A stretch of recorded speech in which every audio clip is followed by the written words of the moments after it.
Prime Minister Nikol Pashinyan left shakes hands with Azerbaijani President Ilham Aliyev. Credit. Azerbaijani Presidential Press Office. Blessed are the peacemakers, for they shall be called sons of God. Matthew 5-9. It's a quote befitting the actions of the world's oldest Christian nation, especially because its government just concluded a landmark agreement for peace and reconciliation rarely seen in a post-World War Roman II era. Armenian Prime Minister Nikol Pashinyan has made an enormous step towards a lasting peace with hostile neighbors Azerbaijan and Turkey by establishing formal diplomatic relations and making an impassioned plea to his people to reject old hatreds. The PM, who maintains a mere 13 approval rating which still makes him the most trusted politician in Armenia, recently went viral on social media for a speech he gave before his parliament in which he called on the country to reject Soviet KGB narratives that pitted Azerbaijani against Armenian.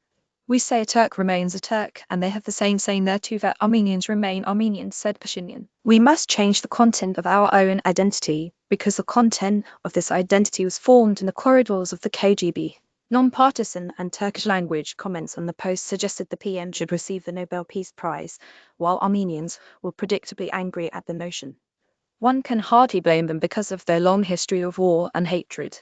But any real political analysis would conclude that Pashinyan and Armenia have no cards to play, no allies to turn to, and no leverage to lean on. No chariot of international jurists have come to their rescue at the World Court, and no United Nations Security Council actions could make Azerbaijan believe it is in any danger of sanctions or bombing. We have to get out of the images of the world created for us by the KGB agents. Armenian PM Nikol Pashinyan called for breaking free from KGB-era mindsets and fostering good relations with neighbors. pic.twitter.com mpjmyolu trt world trp world November 3, 2025. Finding benefits at the end of war. In the last 5 years, Armenia and Azerbaijan have fought 2 wars about the ownership of land, the unique territory of what is called Artsakh by the Armenians and Karabakh by Azerbaijan, with thousands dying. Few, but their enemies could find fault with the Armenian people's anger at both their losses in 2020 and 2023. Turkey flooded Azerbaijan with more sophisticated weapons, while Armenia received far less from a Russian government occupied with concerns over Ukraine. When in September 2023, Azerbaijan launched a surprise attack on the territory,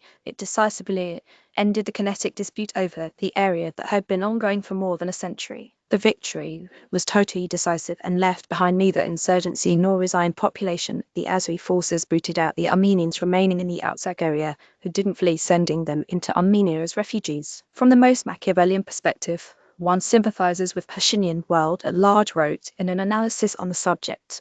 His nation of a few million people is neither in NATO nor in the EU.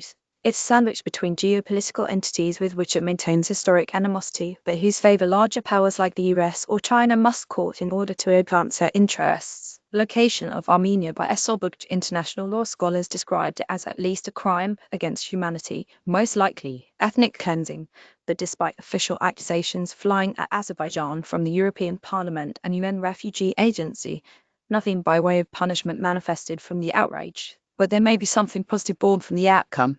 Corridor to peace for the Armenians, who suffered a genocide at the hands of the Ottoman Turks during World War I. It was another episode in their long but tragic relationship with the Turkish peoples to their East Azeri and Southwest Turkey. But rather than lead his people to rage against their circumstances for another 100 years and seeing a situation that could be reversed neither militarily nor diplomatically, Prime Minister Pashinyan has seemingly condemned his political career in a desperate attempt to close the book on war between Armenians and Azeri forever.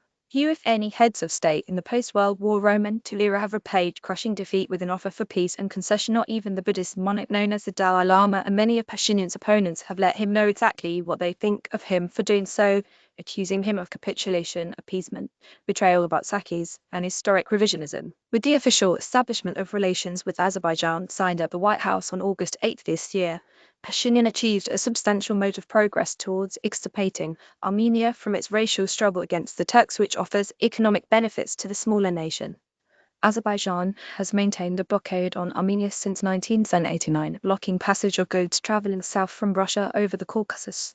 In 1982, Turkey joined the blockade, preventing rail and road traffic from Europe to Armenia. This dual blockade is broadly considered to have led to acute shortages of essential goods, an energy crisis, unemployment, immigration, ecological damage, and widespread poverty in Armenia. By extending a hand in defeat to the conqueror, Pashinyan secured the lifting of the embargo on the Azeri side.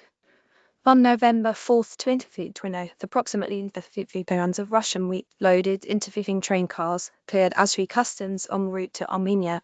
The first time such a transit has happened in almost 40 years under normal circumstances. The Transport Ministry of Russia announced that a total of 130 train cars of wheat will be dispatched to Armenia through Azerbaijan by the end of this year. Yerevan, the economic and cultural center of Armenia, with Mount Ararat and background by Seraj Arishan CC by SA 3.0 Turkish politics, Kurdish militant group agrees to swap guns for ballots and end 48 insurgency with Turkey, despite the complexities of the Artsakh conflict. Another territorial challenge exists that Pashinyan and his negotiators have seemingly solved. A piece of